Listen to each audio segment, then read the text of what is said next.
But what followed shattered my sense of faith and trust. Without a word, after turning off the light, he embraced me, undressed me, and violated me with his lustful act, and left me in shock and speechless. He then said, "This is the fulfillment of God's revelation." He explained that God had revealed to him that I was to partake in God's life through him by surrendering my body, soul, and spirit. He also mentioned that other girls would go through him in a similar manner.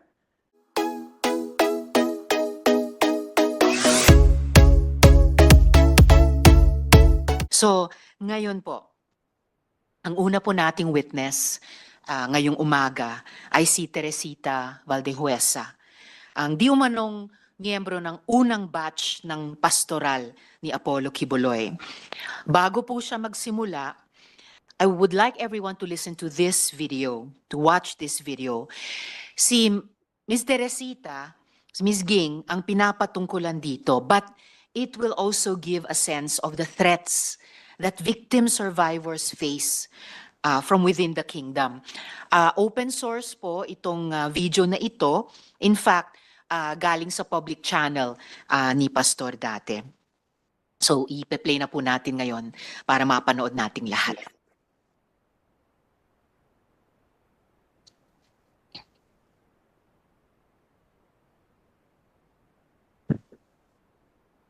She contacted someone named Teresita Valdehuesa, who was a former worker here in the kingdom, who committed lapses of fornication with many ministers and men.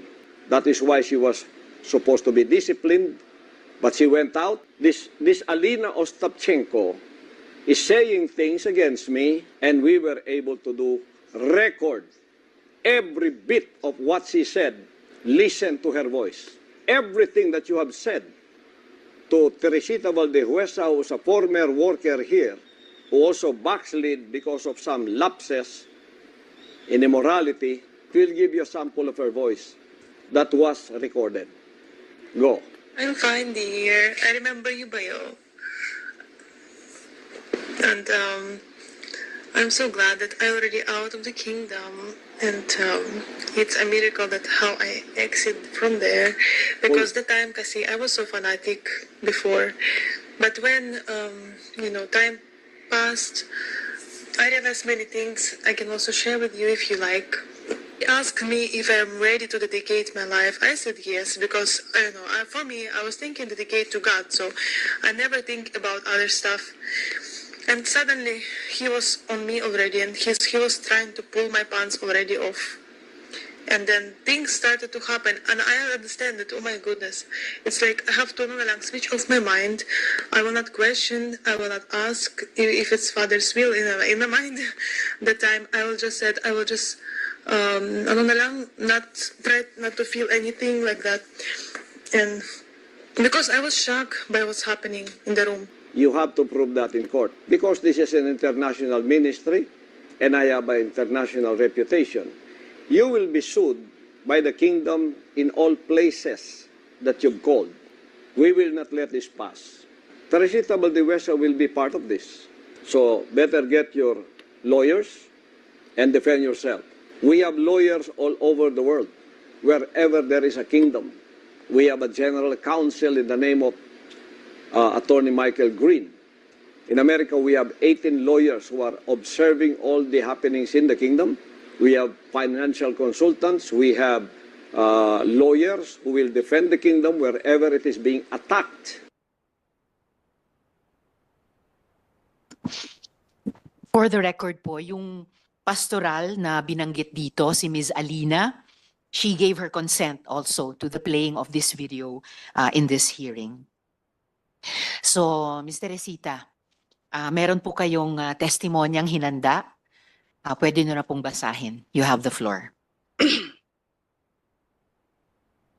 Good morning po, Madam Chair, Honorable Senator Riza Hontiveros, and to Honorable Senator Francisco Tolentino, and to all the members of this august body. I come here today to share the truth that has been silenced for 3 decades. because of great fear, and this is also on behalf of the many victims who have suffered in silence just like I have. I believe my testimony reflects their pain, struggles, and resilience. While I understand that this is aimed to aid in legislation, I am also grateful to be given this opportunity to inform those who still believe that Apollo Quiboloy has been innocent of the crimes he is accused of because he has never been. At the age of 17, I became a member of the church led by this man, Apollo Quiboloy, in 1980. I was a freshman student. I was eager and active in the community, even spending a significant portion of my college years living at the parsonage where he resided. In 1988, I made a difficult decision of my life to dedicate this to his ministry, driven by the belief that true fulfillment and salvation lay in serving God fully. This choice meant leaving behind my family, my career, and the person I once was. Despite the resistance of family and friends, I pursued my conviction. I joined a pioneering group that struggled to meet basic needs, but my desire to serve God fueled my persistence. Over time, I gained his trust and became a respected worker within the ministry. As the ministry grew, so did our blessings. We experienced answered prayers and expanding membership, which deepened our commitment to serving God. Apollo C. Quiboloy, whom I revered, was considered as God anointed, and his words held absolute authority. I respected him deeply, viewing him as truly the man of God.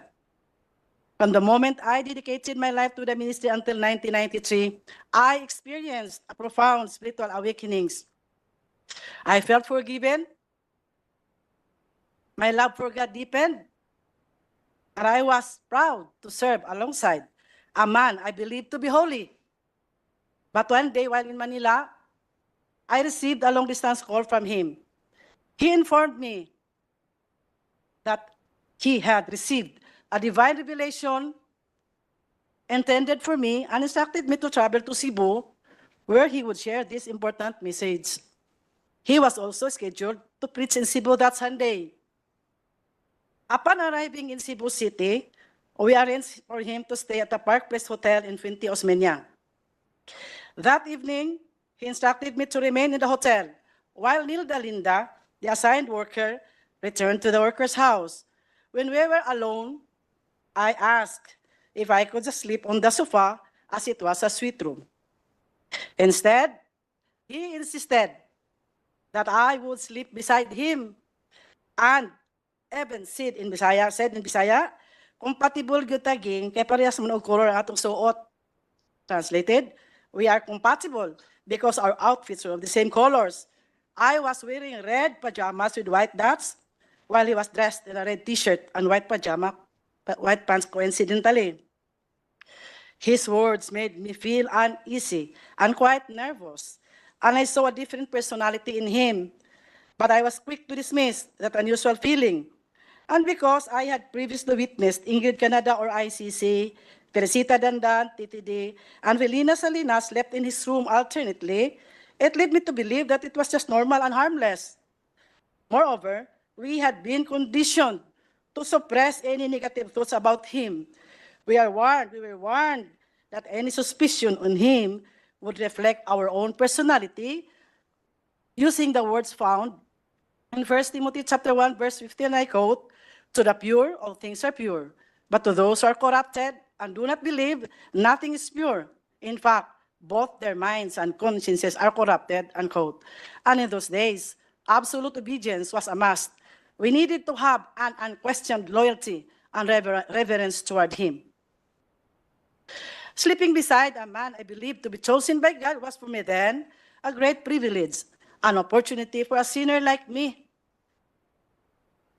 But what followed shattered my sense of faith and trust. Without a word, after turning off the light, he embraced me, undressed me, and violated me with his lustful act, and left me in shock and speechless. He then said, "This is the fulfillment of God's revelation." He explained that God had revealed to him that I was to partake in God's life through him by surrendering my body, soul, and spirit. He also mentioned that other girls would go through him in a similar manner. His words were strange, but I was too shocked to respond. The following day after that Sunday worship service, Apollo C. Kibuloy left for Manila, while I was left to carry on with my duties, including organizing carolers for our annual fundraising. Confusion consumed me. I felt betrayed by my faith, by him, and even perhaps by myself.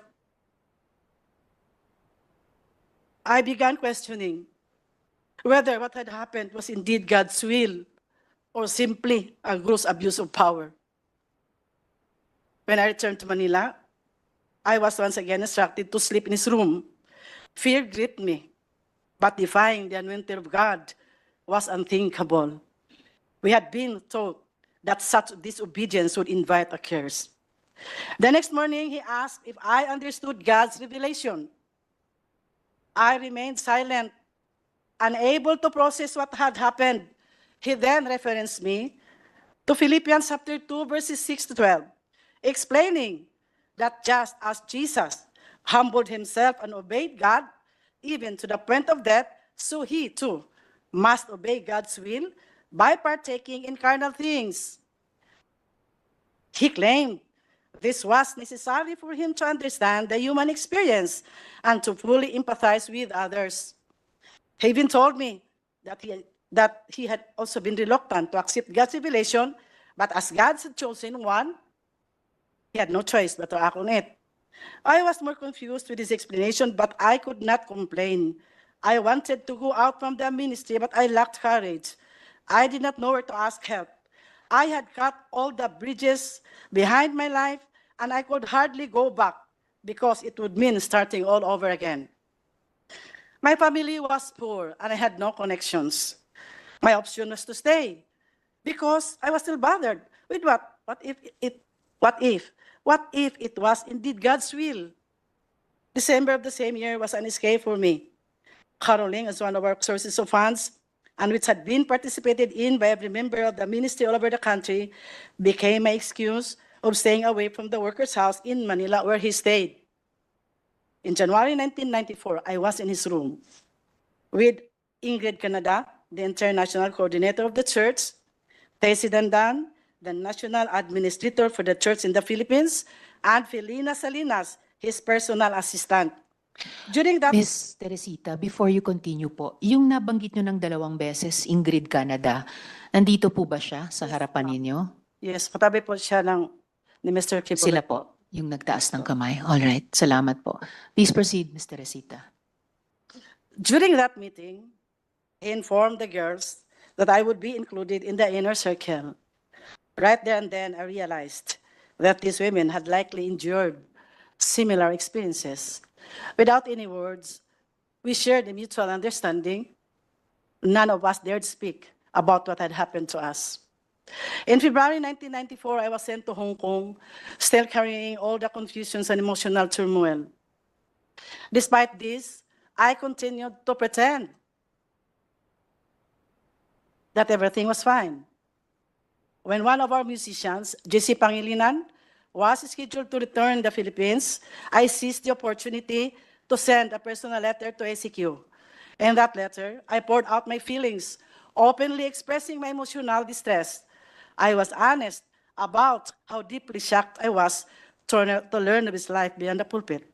The man I had revered as a holy figure was in reality an ordinary mortal, one who had exploited my genuine commitment and dedication to God. My faith wavered, and everything I had once believed was shattered. I prepared myself for a harsh response, expecting a violent reaction from him. To my surprise, there was none. Instead, I was sent back here. Upon my return, I was even more surprised to learn that I had been promoted. I was appointed National Crusade Coordinator, National Logistics Coordinator, and Luzon Area Administrator all at once. This was a sudden and significant promotion from every previous role. By God's grace, I excelled in all my assigned tasks. Despite this, fear gripped me every time Apollo Kibuloy would come to Manila. My only relief was when one of the girls would accompany him, giving me an excuse not to sleep with him. I kept myself busy, visiting satellite churches to distract my confusion and agony. One day, ICC confronted me saying, ACQ sensed my distance. I made my work an excuse. February 15, 1998, ACQ used me again. It was always out of fear that I obeyed, a fear mixed with anxiety that he might knew how I pretended to be extremely grateful that he allowed me to be a part of his physical life, because in all honesty, and God truly knew I was not. All the pent-up emotions suffocated me that on the following day, while preparing for church, I collapsed.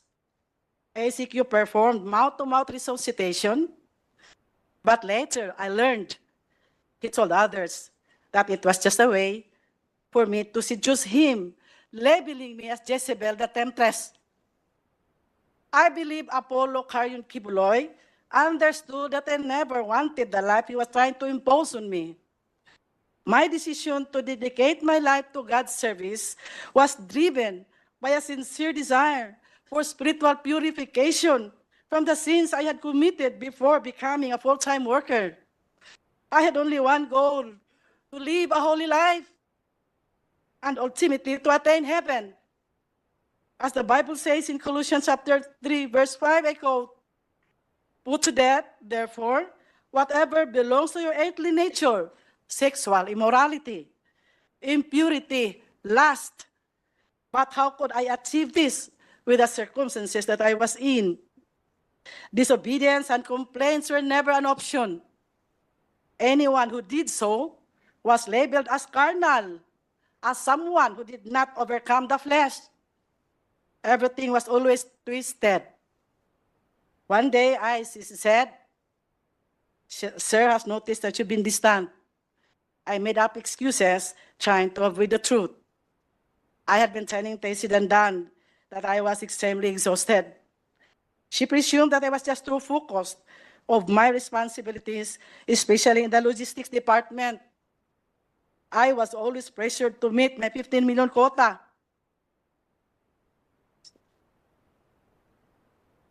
Every December on caroling season, if ever the sense that there was really something wrong with my belief, I was instructed to prepare my documents for my USA visa, and I believe realization came later when I already left from his group, that it was also to distance me from the workers and members here, that I might be able to tell his dark secret. I never wanted to go to America because inside of me were unresolved spiritual issues, confused mind that bothered me always, but my visa was approved. I didn't know that I was to lead and plan for the fundraising to be done in America, and we would employ the same strategy of our money-making here in the country. In America, I witnessed the double standard life. What we prohibited in the Philippines, we did them there. We lived in luxury. We toured around. We dined in fine and expensive restaurants. We watched movies. Sky's the limit when they went shopping. I decided to stay in the apartment where the minister and his family lived. Despite the insistence of ICC to stay with them, I refused. I made a lot of excuses. Sapagkat, hindi ko po natin na kaming nasa Amerika ay masyadong nagpakasasa sa paggasta sa pera, na masyadong pinaghirapan ng mga kapatiran at ng mga full-time workers. Bilang namuno po sa crusades, evangelism at logistics departments, saksi po ako kung paano nagsakripisyo ang bawat isa para lang makapagbigay sa iba't ibang pangangailangan sa simbahan. Nakita ko na kahit pambili ng bigas ng membro, kailangan sakripisyo pa para lang maibigay sa simbahan, kahit gugutumin pa ang mga pamilya. Nasaksihan ko po na kahit last centavo para pamasahe, kailangang ibigay pa rin. Bahala nang maglakad, papuntang simbahan ang mga mahihirap na membro. Hindi kinaya ng aking konsensya ang double standard life. Maraming workers ang napalo dahil sa panunood na ng sine, pero kami sa Amerika, halos linggo-linggo nanood ng sine, bawal sa amin ito dati. Naghirap ang maraming workers at members sa pagkaruling at pagsulisit sa bawat tao sa lahat ng dako dito sa ating bansa. May namatay, may na-aksidente, may nakulong, may mga na-rape pa na hindi na na-report. Dahil baka hindi paniwalaan at baka makapag-fasting pa dahil may kasalanan na itinago, kaya napahintulutang nangyari. Lahat may kota, di ba? Napakasakit po sa damdamin ko dahil ako po ang namuno sa mga fundraisings. After December season, ang mga members kailangang magtinda ng mga kakanin para maibigay sa mga pledges for Alay kay Kristo, building funds, love offerings, television pledges, tithes, and others.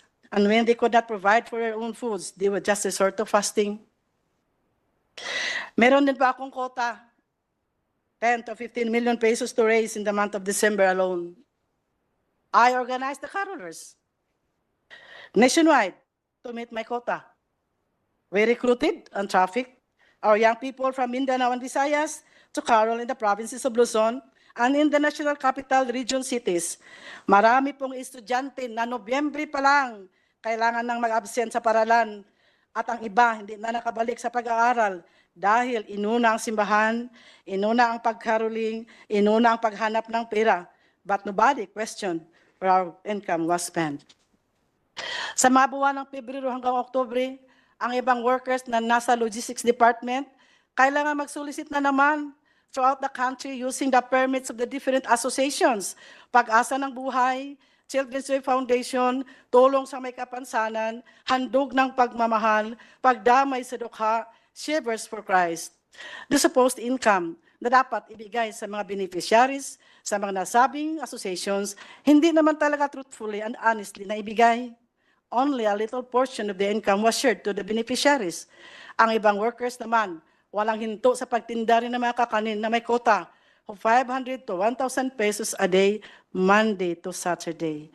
Ito ang buhay ng mga workers na nasa logistics department.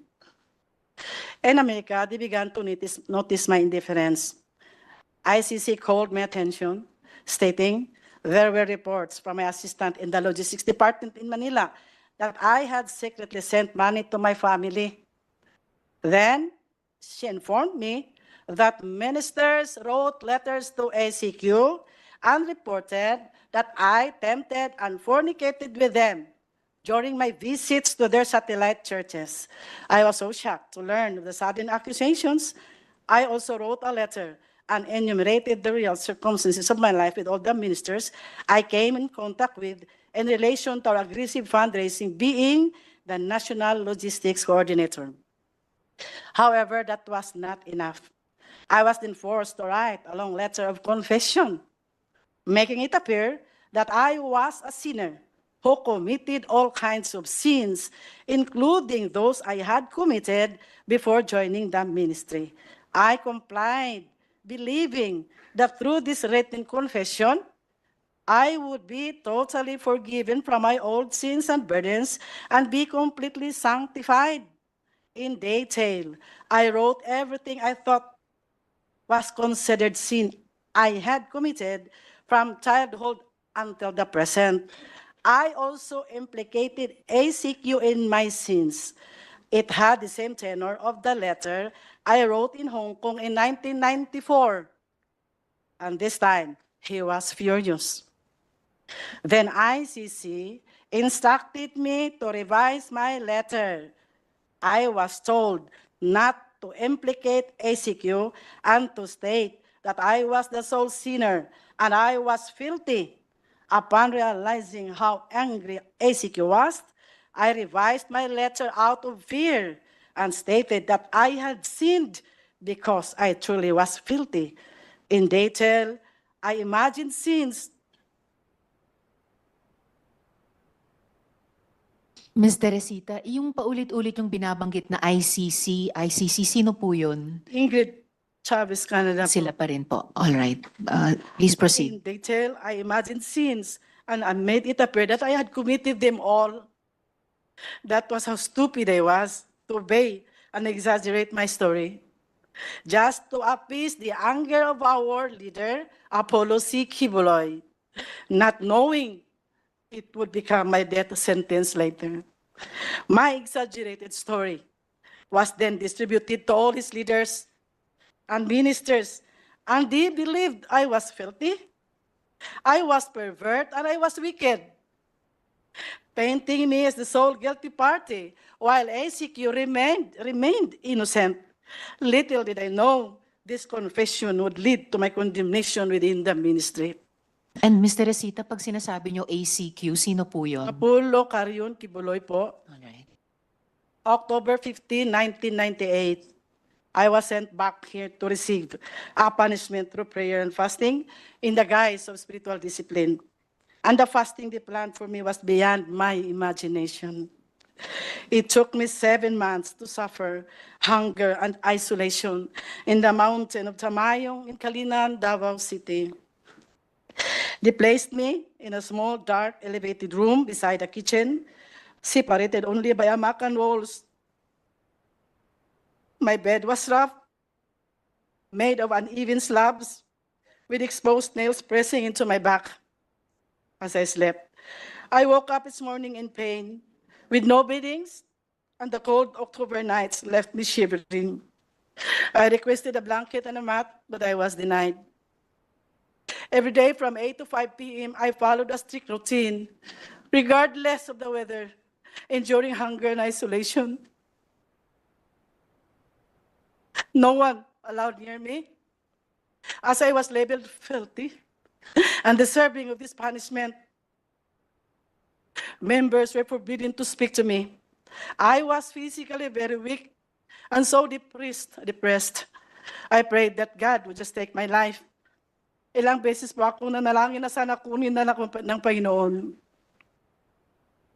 I started to question God and wondered if this was truly a divine process or simply human punishment. I asked myself, is this ACQ's way of retaliating because I rejected the life he imposed on me? It felt like vengeance and disguised as spiritual discipline. My only solace came from reading the Word of God from Genesis to Revelation over and over again. Every day was a struggle of faith. I struggled to believe that the process was still the perfect will of God for me.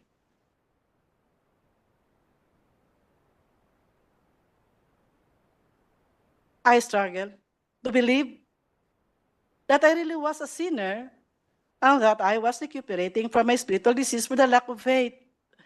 That was to justify my present pains and to at least lighten my burden of loneliness. On January 8, 1999, I gave ACQ a resignation letter and I requested for a fare so that I can travel back to my home in my province. He did not approve my resignation letter. I pleaded to Ingrid, and like a child, I cried for help. But she remained untouched, telling me that it was a divine process. After that conversation, misery doubled.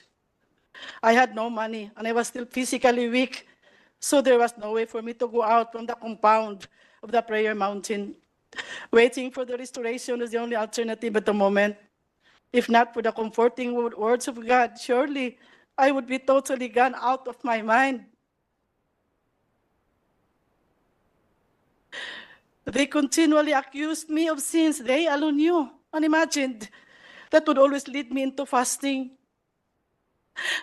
It eventually hardened my heart because I started to realize that the purpose of doing it was to totally break me down and to even slowly kill me.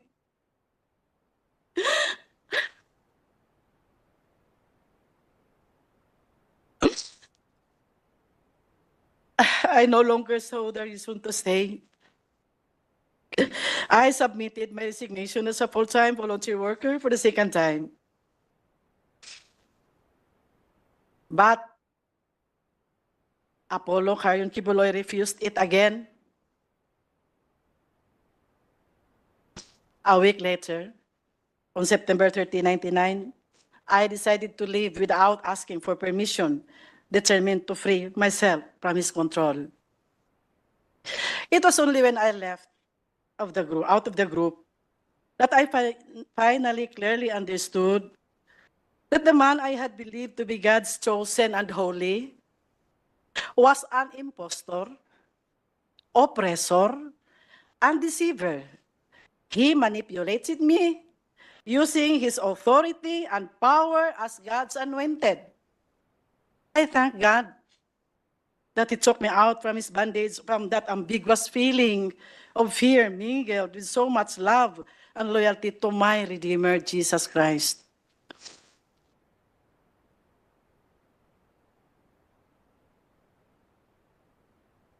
But he was not finished with me and did not stop terrorizing me. Alex Camia, his personal bodyguard, a full-time worker, once known to be a champion in gun shooting before he joined the group of ACQ, together with his team, kept coming to my place to harass me, serving a fake warrant of arrest to a minister who stayed in my house. This minister settled in my place after he was gunned down in Davao City but survived. The team of Alice Camia was apprehended, and when investigated, they had several firearms in the car, several plate numbers, and there was also a red plate. The registered owner of the car was Apollo C. Kibuloy. Because of their failure to serve the warrant of arrest, they blamed me for hiding the minister and filed cases against me of obstructing justice and grave misconduct and an act on becoming a public official. After that incident, I heard that Alex Camia was the suspect of the murder of an ex-worker who was shot down inside his home, and this ex-worker did not survive. I was scared to death when I heard this news. My option was to remain silent because killing could have actually happened when Camia and his group came to my place. There was also an ex-worker, Elsa Bolivar, who was a senior citizen, a woman shot dead while she was in her garden in Tagum City. I was so hysterical when pictures of her bullet-ridden body were sent to me because she had just visited me in my place before it happened. Fear consumed me and I remained silent. 3 years ago, nagkausap po kami ni Alex Camia. Humingi po siya ng kapatawaran at nagsabi na siya ay nautusan lang po na kailangan din akong iligpit. Pinaniwala po siya na ako ay may malaking kasalanan at ako ay napakasamang babae. Nang tinanong ko kung ano ang aking kasalanan, sinabihan daw siya na tinukso ko raw si Apollo Carion Kibuloy. Nakiapi daw ako sa mga ministro. Narinig naman po ninyo yung sa video. Nakipagtalik daw ako mismo doon sa workers' house at nagnakaw daw ako ng 3 million pesos. He even said in Bisaya, di ba nagtugot man ang Ginoo pagpatay sa dautan? Doesn't God permit the killing of the wicked? Doon ko lang naintindihan na kailangang i-declare ni Apollo Kibuloy sa lahat ng mga workers at members na ako'y makasalanan at napakasamang babae para magiging makatwiran ang lahat ng parusa na binigay sa akin at magiging makatwiran din kung bakit ako kailangang patayin. Apollo Kibuloy called me Jezebel, the temptress, using his pulpit to broadcast how filthy and evil I was. This became a pattern. Kung may mga workers na may alam sa kaniyang buhay, sa sikretong buhay at aalis sa kanyang kingdom, sila ay akusahan na napakaraming kasalanan. He would always exaggerate their weaknesses at ipaniwala sa mga workers at members na sila ay umalis dahil may mga marumi at mga napakasamang mga tao. His followers only heard his side of the story, which was always filled with lies and twisted truths. They are their side, our side, excuse me, was never heard and was never allowed to be heard. They only believed whatever he fed them and even defended him and attacked those who defied their leader without investigating the truthfulness of the circumstances. Nakita naman po siguro natin kung paano siniraan ng mga workers at defenders ni Apollo Kibuloy ang mga testigo dito. Mga napakasamang descriptions para lang ipahiya ang mga nagsalita ng kanilang mga karanasan sa loob ng kanilang kingdom.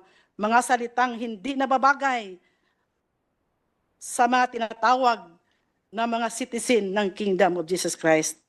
Their intention is only to demoralize and warn others of the consequences of defiance. Last August 2021, during one of his television programs, he once again maligned me, broadcasting nationally and internationally that I was a fornicator and an immoral woman, which we have just watched.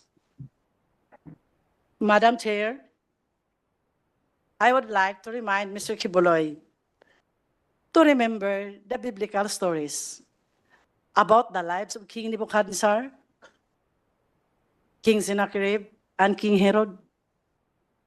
All of them fell into the hands of the Lord. Nebuchadnezzar, you know that, was separated from his people and lived like a beast and ate grass for 7 years. King Sennacherib died a tragic death, murdered by his own sons. King Herod was struck by the angel of God, died, and his body was eaten by worms. Their sin was that they replaced God with themselves, considering themselves as gods and blaspheming the one true God. This is all, Madam Chair. Thank you. Salamat po, Ms. Teresita, sa testimonya mo. Kahit kailangan mong iyakan para basahin sa amin. Bago yung isa munang follow-up question ko sa inyo, gusto kong i-acknowledge yung presensya online ni Senator Cynthia Villar. Salamat, Senator Cynthia, sa pagdalo nyo. At ang Minority Leader, Senator Coco Pimentel. Salamat kaayo sa pagdalo. Kung walang opening statement si Senator Coco at si Senator Cynthia, bago yung interjection ni Majority Leader sa Department of Justice, isang mabilis na follow-up question sa ngayon, Ms. Teresita o Ms. Ging, Ate Ging, just for the record, guilty ba kayo dun sa mga krimen na inakusa sa inyo, yung pagnakaw ng 3 million pesos, yung pag-fornicate sa iba pang mga ministro? Guilty ba kayo sa mga iyon? Of course not. Alright, salamat kaayo. Mga patuloy po na follow-up questions ko sa inyong testimonya kanina. So, batay po pa rin po dun sa testimonyang binasa nyo kanina. Anong taon nga po kayo sinimulang abusuhin ayon sa inyong testimony at alaala? It was in October of 1993.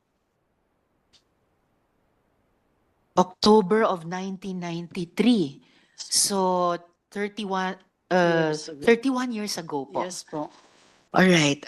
Tapos ulitin ko lang po yung nabalitaan kong fasting o dry fast. So, hindi kayo pinakain, hindi kayo pinainom ng tubig. Ilang araw nga po ba ginawa ito sa inyo? At wala po bang kasamahan ninyo doon na sinubukang tulungan kayo? Of course, nobody would ever dare help me because upon instruction na hindi nga ako and they were not even allowed to talk to me, nor even to come near to me. So actually there were 2 sets of fasting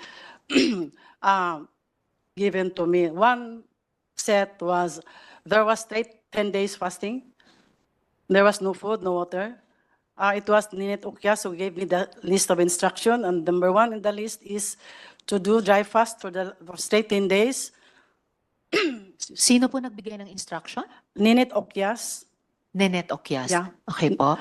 And then, I only was able to eat a little amount of rice and viand on the 39th day because when you had when you had fasted, hindi naman kailangang kakain ka agad. So there was water, then then lugaw, and then finally on the 39th day, that was the time I was able to eat rice. And then after that, there was that second round of fasting, which was even more miserable. It started on February 6, 1999, and there were other workers also. And that was very miserable because it was like this. We were given 5 days or sometimes 7 days. It was a kind of a series of fasting. The first, second, third days were for dry fasting, meaning you were not allowed to drink, of course, to eat food, dry foods. And on the fourth, sometimes it's water, sometimes it's sometimes it's lugaw. Then another 5 days, the same pattern. Sometimes it became 7. It ended on the it ended on the month of May because I have my diary on that. So yung pangalawang dry fasting, 3 buwan na may iba't ibang klaseng fasting for 5 days or 7 days, 1 to 3 days na dry fasting. Yes. On the 4th day may tubig o yung yung pinakuluan ng sinaing, di ba? Yung And- pinapainom ng mga lolo't lola natin sa mga baby nung panahon ng World War II. Yung sabaw ng ano po. Sabaw. lugaw. Sabaw ng lugaw Yes po. or lugaw. So over 3 months may ganitong series ng mga iba't ibang klase ng dry fasting. Yes po. But I was together with other workers also because they were also punished, but I was the longest. I stayed there for the longest 3 months. And yung una pong dry fast, yung unang set ng pagpapadry fast sa inyo na 10 araw, walang pagkain, walang tubig. 10 araw na walang tubig at 10 araw na walang pagkain? Yes po, that's true. Paano niyo po na-survive yun? I did not even think I would survive Opo. because of course the place was cold. And then every time in the morning when I took a bath, so parang doon ko na lang nalalasap yung tubig. Kaya I keep taking a bath 3 times a day. Iniinom niyo na lang yung Halos, hindi ko mainom tubig kasi pampaligo. natatakot ka namang baka masira yung tiyan mo. Parang ganun lang, parang And after 39 days, ganun ulit, pinainom muna kayo ng tubig, ng And and then pinakain ng lugaw, and finally, kanin. yes, on the 39th day. But there was a month, I think it was month of December, may kinain na rin ako doon. Kaya lang, again, maybe they were not satisfied with the result. Maybe they wanted me to really slowly kill me. So again, I had another series of fasting that was, as what I have said, it started on February 6th and ended on the month of May. During those 2 times po, yung dalawang set ng dry fasting, yung unang 10 araw at yung pangalawang umabot ng 3 buwan, nakakulong kayo noon or were you restrained in any way? No, I was just there in the mountain, in the prayer mountain, not really kulong, but the place is big naman. So I had to go to the prayer house. I had to pray, I think 3 times a day. 9 o'clock, 12 o'clock, 4 times a day. 4 and then 6 o'clock in the evening. And kanina sabi nyo dun sa pangalawang set ng dry fasting sa inyo, over 3 months, may ibang workers pa kayong kasama, bagamat hindi sila kasing tagal na pinadry fast tulad ninyo. Bukod dyan sa pagpapadry fast, yung ganyang abuso sa inyo, meron ka bang na-witness na iba pang mga pang-aabuso sa iba pang workers? Yes po. Actually, there were workers who were placed in a closed tent. Parang Bartolina, ang tawag namin doon Bartolina. They were placed in a closed tent. There were even torches placed around because during the evening they would put fire on the torches, and then they put and peed inside the tent, closed tent. And then, of course, they suffered too much heat in daytime and the colds in the evening. But eventually, they managed to escape one by one. But the only one who survived, she was rescued because she was dehydrated already. So the only one who survived, na-rescue, Yeah, it was Lani Alfaro. dehydrated, si Miss Lani Alfaro. Ano po nangyari dun sa ibang nag-escape dun sa mga tents na yon? Actually, because there were ministers who were also used as their security guards, they were actually helped by the ministers to just escape. So may mga minister din naman na naawa sa kanila at Meron din po. tinulungan silang makatakas. Yes po. Okay. Tapos, Ms. Teresita Atiging, tama po ba na naging subject kayo ng attempted assassination? Ito po ba yung sinabing ginawa ng angel of death? Of course, I would really think that way because I was just a mere worker, a civilian, and then why would these people come to my place, bring those firearms? They were there, and if it was only to serve the warrant of arrest for my co-ministers, why would they have a backup car? And I was made to believe that it was really their intention to harass me and to terrorize me in my place. May dala po silang warrant of arrest? Saan Yes. galing po yung warrant na yun? As I have stated, there was actually one minister who had a problem, no? Then he was gunned down in Davao City. Then I actually helped him settled in my place. And then Ito po yung He was- nag-survive ng assassination attempt. survived. Then he was served by that warrant of arrest. And then, because he was in my house, I helped him actually. So nung pumunta yung mga may dalang firearms at may backup vehicle, yung siniserve nilang warrant ay para dun sa nag-survive sa assassination attempt na kinupkup nyo. Yes po, actually para sa kanya. But I was made to believe that ako rin, pwede rin nila akong patayin. Bakit? Because there was one time, because that Alex Camia was with a policeman. Bakit kailangan nila akong parang i-scale sale nila yung opisina ko? Bakit parang tinitingnan nila kung nasaan ako doon? Kung ang gusto lang talaga, if they really wanted the warrant of arrest to be served with that person, why came to my office? For what? So Yung Alex Camia ay may kasamang pulis o siya mismo ay pulis o PNP? No, he was with a policeman, an official policeman during that time. At saka meron din po siyang kasamang siyempre driver.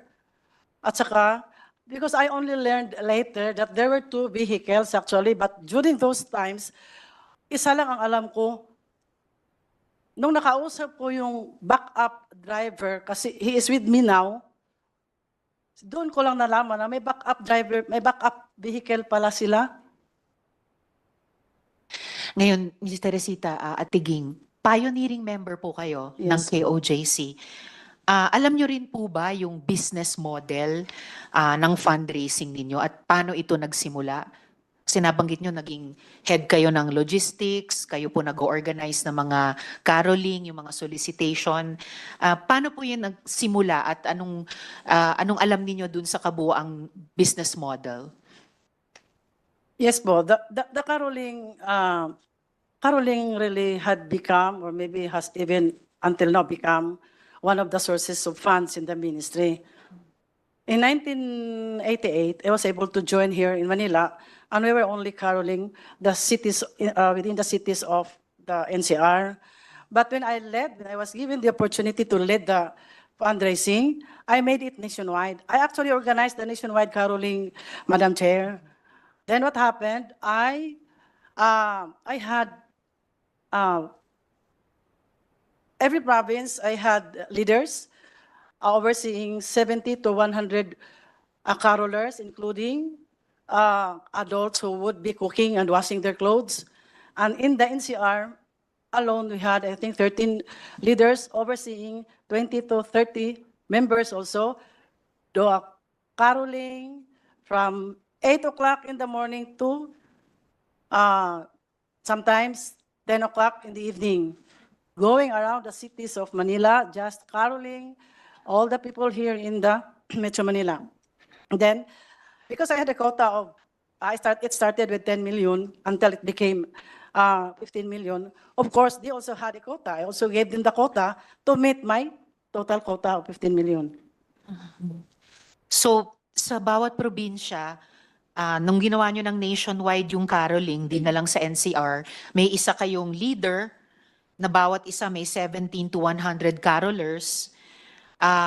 At dito naman sa NCR, kung saan kayo nagsimula, naging 13 leaders na may 20 to 30 members each. So, i-multiply lang po natin. So, sila po yung pinapatawan nyo noon ng quota para mabuo yung 10 to 15 million pesos. Ano po ito? Per day? Per week? No, that's 1 month of 15 per caroling. month. Yep, yes. Per month. And so 14 hours a day sila pwedeng nagka-carol, nag-fundraise 8 a.m. to 10 p.m. Yes po. Ganun po katagal. Alright. Dagang salamat, Ms. Teresita Atiging. Please stay on sa hearing natin dahil yung mga kasama kong senador, mga kauban ko, including our minority leader, may have questions for you. Yes, the minority leader would like to interject now. You have the floor, Senator Okay, Coco. Ma'am Ging, no? So, dito lang ako nababahala sa sinabi mo na dry fasting, Yes 2 po. times ang experiences mo. And sa experience mo, it was a form of punishment. Very much a form of punishment. But it was actually disguised like a spiritual discipline on me. Okay, Because pero it was presented still as a disciplinary measure. Yes Okay. po. But have you seen dry fasting as a form of a ritual or not as a form of a punishment? Is it also practiced there? Actually, there were 2 meanings, no? Of course, when we were instructed to do dry fasting, we would always consider it as our sanctification, as our cleansing on us, because we would always believe that we were always made to believe that we were sinners, and we do accept that we were sinners, so we had to go through fasting. In the 2 particular, sa mention mo kasi dalawa, ang particular Yes po. cases, hindi ko na matandaan yung mga months. Pero in your particular case, punishment. At first, I did not consider it as punishment. No, wag yung consider. How was it presented to you? You have to undergo dry fasting as a punishment? Spiritual discipline on the first, Oh. talaga spiritual discipline. Kung andun yung discipline, punishment. Di ba? Okay. Yung Yes. pangalawa, Yes po. yung pangalawa, was it what? A punishment also, yung pangalawa? Mas lalong punishment on the second round. Maybe Okay. because they saw me alive still and still kicking. It was not their intention to really see me alive. Okay. That's why I had my second series of fasting. But sa observation mo, tagal ka dyan sa kingdom meron, you also undergo fasting as a part of a ritual, not as a punishment. Tama? Yes, there were many times. As severe as dry fasting? No, mine was actually was the worst. Yun yung mga fasting na alam natin, yung babawasan po. mo lang yung Yes po. quantity ng kakainin mo, siguro ganun, ano? Yes Yun ba yung meaning ng, yun yung sa ritual? Yes, Okay. ritual. Ngayon, sa karanasan mo, ikaw kasi, obviously, nag-survive ka nung dry fasting mo as punishment eh. Sa personal knowledge mo, meron kayong kasama sa KOJC na nag-suffer ng masamang consequence as a result of dry fasting as a form of punishment? Wala naman akong Wala kang alam alam. because I left 1993, 1999 You pa left po. 1993? When did you leave? 1999 pa po. 1999. Sige po. Pero sabi mo, founding member ka, so, pero wala kayong nakita pala. Okay, except sa, So far, wala. kasi sana, kung meron, i-encourage natin sila ngayon na magreklamo sila because this might be a violation of the revised penal code. How is it enforced pala? How is it enforced? Sabi mo kasi sa Prayer Mountain, you're free to roam around eh. Pwede kang gumalaw. So paano kung super gutom ka na? Can you cheat? Can you cheat on the dry fasting punishment? We were tempted to do that, but because we were so afraid, baka madagdagan pa yung araw pag malaman. Okay, meron kang kinikwento na although hindi ikaw yung involved, sabi mo lang na may close tent, may mga ganon. Tapos may mga ministro na sila na mismo nagpatakas doon sa mga pinapunish, no? So naawa na rin siguro sila na baka napaka-severe ng mga punishment. But you did not experienced that eh, kaya medyo ano yan. Did you actually witness it? Yes, sir. Ah, Yes, sir. and then did the ministers actually tell you na pinatakas namin ito si... No, I was just told after those incidents when they got connected to me. So kasi ang lumalabas na issue dito, Madam Chair, is if there is a religious group or an organized group na meron silang system of punishment, baka yung mga severity naman ng mga punishment, baka some of these punishments already cross the line, ano? Na they may amount to already violation of the revised penal code. Sige, thank you, Madam Chair. Thank you also, Minority Leader.